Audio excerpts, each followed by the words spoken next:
know there was a time in my life when the sound of the phone ringing would send a chill right down my spine. I'd see an unknown number pop up and my heart would pound.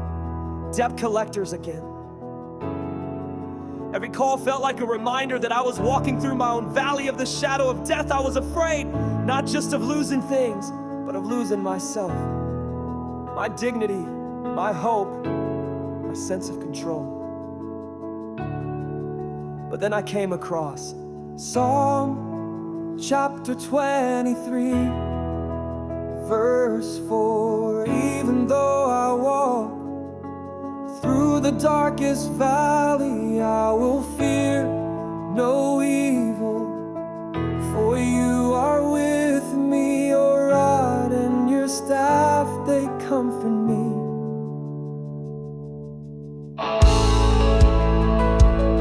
At first it sounded beautiful, but distant, like something meant for someone stronger, someone more faithful. But the more I sat with it, the more I realized David wrote this not from a place of safety, but from the middle of his own darkness. He wasn't spared the valley, he was led through it. And he found courage, not because the threats disappeared, but because he knew he wasn't alone.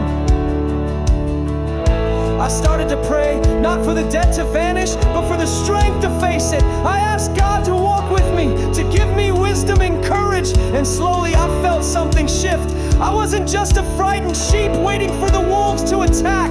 I was being guided, protected, and comforted. God's rod and staff, his protection and guidance became real to me.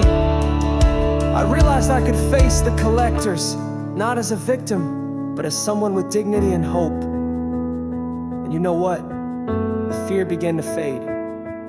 I started answering those calls. I started negotiating on my terms with honesty and respect. I wasn't begging, I was standing. I was no longer alone in the valley. God was right there beside me, giving me the strength to speak, to ask for what was fair, to set boundaries. Psalm chapter 23, verse 4. Is it a promise that we'll never face trouble? It's a promise that when we do, we don't have to be afraid, because God is with us, protecting and guiding us, even when the world feels darkest.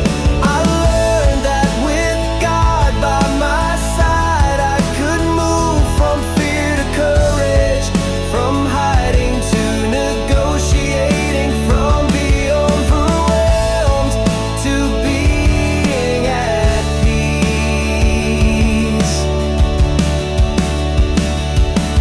So now, when I think about those valleys, divorce, debt, whatever darkness comes, I remember I will fear no evil, for you are with me, and that makes all